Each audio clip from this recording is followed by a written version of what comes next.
এই এই ঘোষণায় প্রকৃতপক্ষে শুল্ক পরিস্থিতির কোনো পরিবর্তন ঘটে নাই। এর আগে যেটা শুল্ক ধার্য করেছিল মার্কিন যুক্তরাষ্ট্র, সেটির তাদের আইন অনুসারে এটি 150 দিনের মাথায় উত্তীর্ণ হয়ে যায়।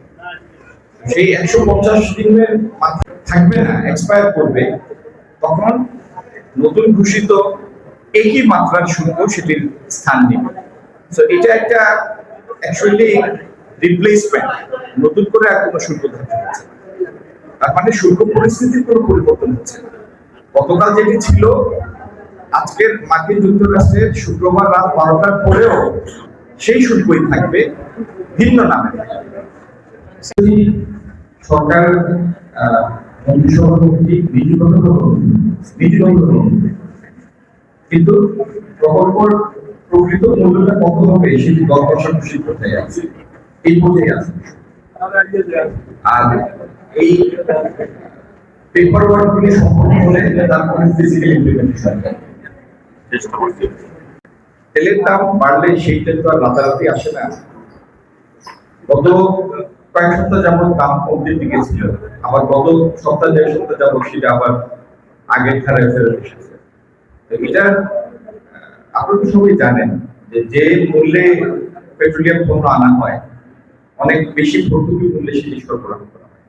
সরকারের এই মুহূর্তে কোনো পরিকল্পনা নেই, তার কারণে সেটি যেহেতু একটি নির্দিষ্ট মেয়াদ দ্বারা সীমাবদ্ধ, টাইম বাউন্ড, সেই টাইম বাউন্ড, সেই আইনের অধীন সেই সময়টা পার হলে নতুন কিছু দিয়ে সেটা রিপ্লেস করা হবে, তার নিজস্ব শুল্ক নেই। এরকম কোনো আশা আমরা করি নাই, কারণ বাস্তব পরিস্থিতি অনুযায়ী এটি বোঝাই যাচ্ছিল।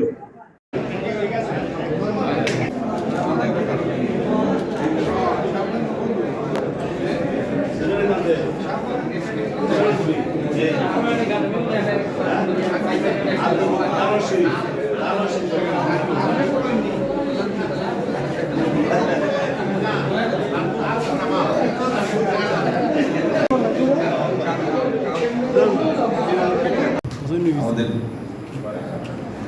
জেলা প্রশাসক, উপজেলা নির্বাহী অফিসার এবং সামনে উপস্থিত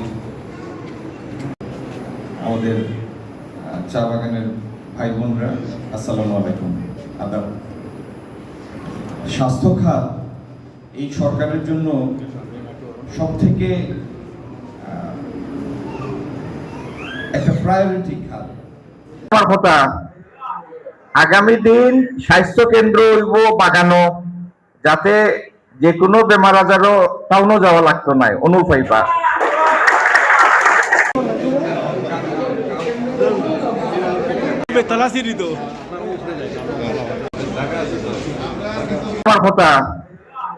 আগামী দিন স্বাস্থ্য কেন্দ্র হইব বাগানো, যাতে যে কোনো বেমার আজারও টাউনও যাওয়া লাগতো নাই, অনুপাইবা।